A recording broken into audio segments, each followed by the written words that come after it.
आसाम की एक टंकी जो लेना चाहती थी सबकी जान। जी हाँ, आज मैं लेकर आ गया हूँ एक और अनसुनी अनकही दास्तां, जिसको सुनने के बाद आप सबकी रूह भी कांपने पर तैयार हो जाएगी। ये कहानी है आसाम की एक टंकी की, जो लेती थी सबकी जान। अगर कोई भी वहां रात में पहुंच जाता था तो उसका बचना नामुमकिन जैसा हो जाता था। ये कहानी सुनाई है मेरे एक सब्सक्राइबर ने। उसने बताया कि कैसे उसने अपनी जान को वहां से बचाया। तो मैं कहानी को देर ना करते हुए स्टार्ट करता हूँ। ये कहानी है मेरे एक सब्सक्राइबर की। वो बता रहा था कि जैसे ही वो अपने काम पर जाया करता था तो वो शाम के टाइम पर टाइम से ही लौट आया करता था काम से। उसके गांव में घुसने से पहले ही ये टंकी पड़ा करती थी। कहा जाता था कि इस टंकी के पास किसी को भी स्टे करने की जरूरत नहीं है और रुको भी बिल्कुल नहीं, मतलब पहुंचे तो निकल जाओ। लेकिन एक रोज जो उसके साथ हुआ वो बहुत ज्यादा दहला देने वाला था। उसने देखा कि उसके ऑफिस से छूटने में उसे काफी देर हो चुकी है और रात के 8:30 से ऊपर हो चुके हैं। उसने कहा चलो कोई नहीं, निकल जाता हूँ।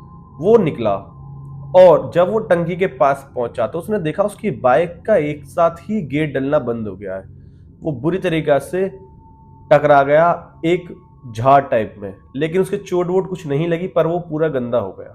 वो उठा, वो कह रहा अरे यार ये क्या हो गया। फिर जब उसने मुझे बताया कि जैसे ही मैं वहां ठुका मेरे सारे कपड़े गंदे हो गए, तो मैंने देखा कि मेरे चारों तरफ कुछ अजीब सी स्मेल है एक साथ में ही नजर जाती है उस टंकी के ऊपर। वो टंकी जहां मैंने देखा कि एक इंसान और एक उसका जोड़ा, मतलब पार्टनर, दोनों टंकी पर बैठे हुए हैं और ऊपर से आवाज मार रहे हैं कि इधर आओ।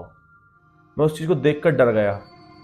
मैं भागने लगा, लेकिन मेरी किस्मत उस दिन बहुत ज्यादा खराब थी कि मैं भाग तो रहा था, लेकिन मैंने आगे नहीं देखा और मैं आगे जाकर एक पेड़ में टकरा गया, क्योंकि मैं पीछे देखते हुए भाग रहा था और मैं बेहोश हो गया। जब मेरी आंख खुली तो देखा कि मैं उस टंकी के जस्ट बराबर में बैठा हुआ हूं। मैंने कहा अरे मैं यहां कहां से आ गया। और वो दोनों जोड़े आगे कुछ क्रिया कर रहे हैं। मैंने कहा अरे ये क्या कर रहा है। मैं चुपचाप ही वहां से निकलने की कोशिश करने लगा। मैं उठा और मैं भागने लगा। भागते भागते मैं वहां से निकल आया। वो रूहानी शक्ति की मुझे नहीं पता था कि वो मेरे पीछे ही आ जाएगी। उसके बाद जो हुआ, घर वालों ने कहा अरे बाइक कहाँ है। मैंने कहा बाइक तो रहेगी झाड़ बूढ़ में, सुबह लेके आऊंगा।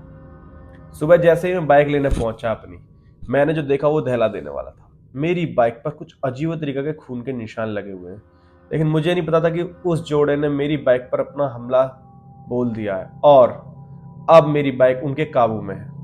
और अगर इसे मैं अपने घर ले गया तो उनकी शक्तियां भी मेरे साथ मेरे घर तक कनेक्ट हो जाएंगी। लेकिन मैंने इग्नोर किया और मैं बाइक को अपने घर ले गया। मैंने बाइक को धुला फुला, लेकिन वो खून के निशान थे, वो सूखे हुए थे और वो बहुत जगह से तो मैंने छुटा दिए, पर कुछ जगहों के वो निशान रह गए। जब वो निशान रह गए तो मैंने कहा चलो छोड़ो। मुझे लगा कि कहीं साला मेरी कोई चोट वोट लगी हो जो इसके निशान हो। पर उस दिन के बाद जो मेरे साथ शुरू हुआ वो दहला देने वाला था। मैंने देखा कि जैसे ही मैं रात को सोने जा रहा हूं मेरे कमरे के बाहर कोई घूम रहा है। मैंने कहा अरे मम्मी तुम हो क्या।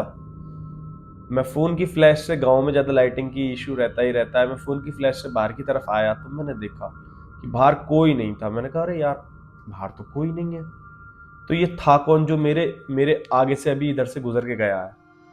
मैंने उस चीज को अनदेखा करना चाहा और अनदेखा करते करते मैंने इस प्रकार उसको अनदेखा किया कि जैसे मेरे साथ कुछ हुआ ही नहीं। मैं आके सो गया।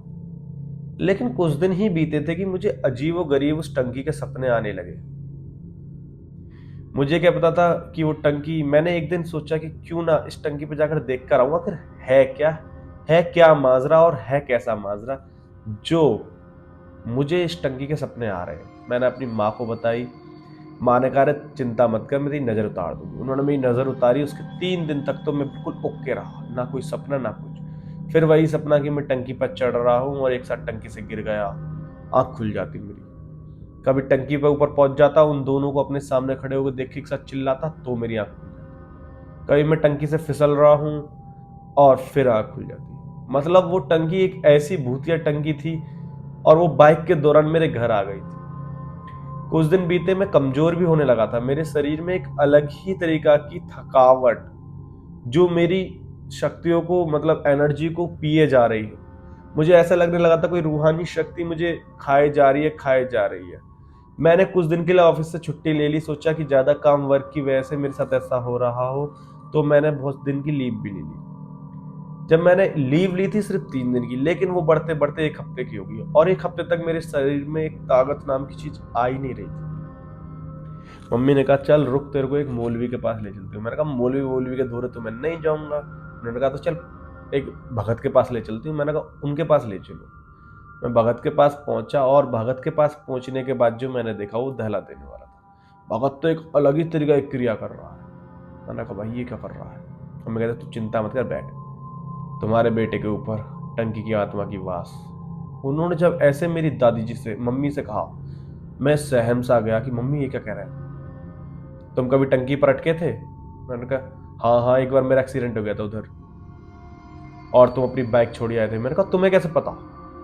उन्होंने मुझसे कहा कि मुझे सब पता है, तेरी बाइक पर कई जगह उसके खून के निशान आज भी हैं, अगर वो नहीं धुले तो वो तेरे घर से कभी नहीं जाएगी। पहले घर जा, अपनी बाइक को धुल और इतना धुल कि एक भी निशान ना रहे। उसने मुझे बताया कि सबसे नीचे भी एक निशान होगा। मैं घर पहुंचा, मम्मी को मैं वहीं छोड़े आया था। मैंने गाड़ी को घिस घिस के धुला, नीचे का निशान भी मुझे मिला, उसने सही बताया था। उसके बाद जब 1 घंटा बीत गया, मैं फिर वापस गया और मम्मी वहीं बैठी हुई थी। मम्मी ने सारी उससे बातें कर ली थी, मुझे नहीं पता क्या बातें करी थी। मम्मी ने कहा कि ये धागा है, इसको पहन ले और 11 दिन बाद आना, तेरे ऊपर से एक उतारा होगा जिसके कारण जितनी बुरी शक्तियां तेरे पीछे पड़ गई वो सब हट जाएंगी। मैंने कहा ठीक है मम्मी। हम दोनों जने घर आ गए। 11 दिन बीते, धागा बंधा हुआ था मेरे। रोज मैं ऑफिस जाता, टाइम से वापस आ जाता। एनर्जी आ चुकी थी, मतलब मेरे अंदर वो जो थकावट चल रही थी वो सब खत्म हो गई थी जब से उसने मेरे ऊपर धागा बांधा और मैंने बाइक को साफ करा। और उस रात के बाद मेरी सपनों में कभी वो टंकी नहीं आई। फिर 11 दिन बाद मैं उनके पास पहुंचा। उन्होंने मुझसे पैसे लिए, 500 रुपये मुर्गे के लिए, देसी दारू के पैसे लिए और अपनी क्रिया विरिया के लिए टोटल उन्होंने मुझसे 1100 रुपये लिए। मैंने उनको 1100 रुपये दे दिए।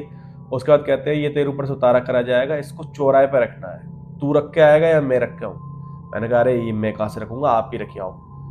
कहते हैं ठीक है, और ये मुर्गा कब्रिस्तान या फिर शमशान घाट पर सड़ेगा, मतलब काटा जाएगा। मैंने कहा ये क्या बात हुई, ये तुम ही करना, मैं थोड़ी करूंगा। कहते नहीं तुझे मेरे साथ चलना पड़ेगा, वो रात के 12 बजे। मैंने कहा मेरी बस की नहीं है।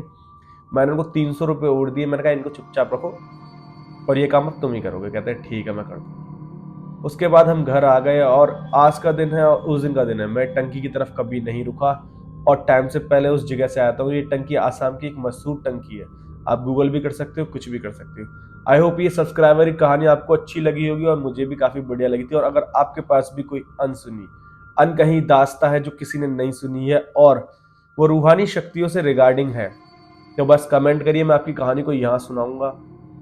और मिलते हैं नई कहानी के साथ। शेयर और लाइक करे बिना ना जाइएगा। आप लोगों का सपोर्ट है तो मैं हूं, वरना कुछ नहीं।